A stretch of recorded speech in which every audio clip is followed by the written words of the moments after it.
Hello and welcome to this episode of I Don't Know Jack About Parenting, where today I'm going to be talking about how parenting is a team sport. So the big question is this: how are parents like us, who don't have a manual, who are doing the best we can, who feel as though we aren't enough, how are we going to raise healthy, happy children who we are proud of and still keep our sanity in that process? That's the question, and this podcast will give you the answers. My name is Ryan Roy, and welcome to I Don't Know Jack About Parenting, a podcast for parents who are being real with themselves. Hello, and welcome back to this episode of I Don't Know Jack About Parenting, where today I'm going to be talking about how parenting is a team sport. You know, I often am in amazement of my own mother, who raised me on her own, essentially.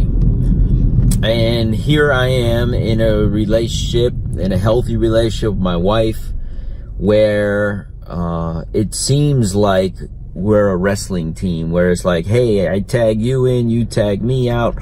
We are constantly, communicating things that need to get done and what needs to get done and who can handle what, and the changing of schedules, and hey, I have something scheduled on that time. Was it in the calendar? I just found out about it yesterday.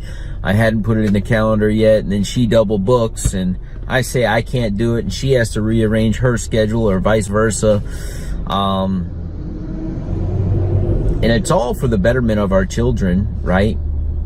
It's all because we want what's best for them. It's whether it's, running to the, this week alone, son has to get flu shots. My wife has to get a flu shot. He wants daddy to bring him to get his flu shot. For whatever reason, he wants my support versus her support in that particular area. She's like, well, I got to get my flu shot. I'm like, listen, I'll bring him. You get your flu shot on the way home so that you don't have to worry about it. And he wants me to do it. Like this parenting thing is a team sport. And then I just read just a headline of the involvement of grandparents. And I thought to myself, my mom lives in Florida. We live in Georgia. She doesn't travel as much. But, just her calling, her sending gifts, her sending cards, me telling stories of Nana, and them really understanding what an impact she has had in, obviously, my life, but in their life, because I get to teach them the lessons that she taught me, and then my wife's mom, and how my mother-in-law comes to see the boys, and spent the first year of the baby's life with him, and pretty much the first year of my son's life with him, and how much she pours into. And I told her one time, hey, your only job from my perspective is to spoil this kid. We got the parenting thing covered. We just need you to spoil him and let him know that he's loved in whatever way you feel that necessary. So whenever she's buying gifts, and trust me, my kids have way more stuff than they need, she just looks at me and she knows I don't like stuff necessarily. And she goes, you told me my job was to spoil them. She uses that line quite often. She likes to shop, and she likes to get her grandchildren things. So she often reminds me that's what I told her job was.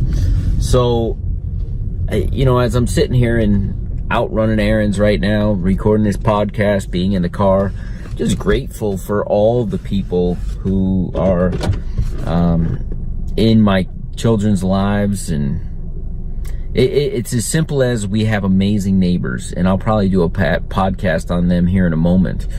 We have amazing neighbors where they moved in 2 years ago, young couple, and we trust them with our children, and it's not everybody who we do that with. And So much so that they are the emergency contacts for the school, and we just got into Cub Scouts, and the Scouts, for whatever reason, we didn't fill out the phone number on our emergency contact, and they're like, hey, we need the phone number. And I said, oh, they just put their house up for sale and they're moving next month. I go, we're gonna have to get a new one. And honestly, because we don't have a lot of family where we are, it's like, who are we gonna put? And I have a list of people to put, but it was just so convenient, right? It takes a village. It's a team sport, this parenting thing. And it's nice to have neighbors that you could say, hey, can you do this for me? Or they call you and are like, can you do that for us? And as simple as they had someone looking at the new house. They were doing the inspection last week, and she calls me and she says, hey, can you get the kids off the bus tomorrow? And it's I look at my schedule and it's a little crowded, and I'm like, I'm on a client call at that time. I could usually handle Christian. And she's like, hey, I got iPads, I got this. I go, I'll have cookies, I'll have snacks, they'll be fine, they'll be in the house, we'll make it happen.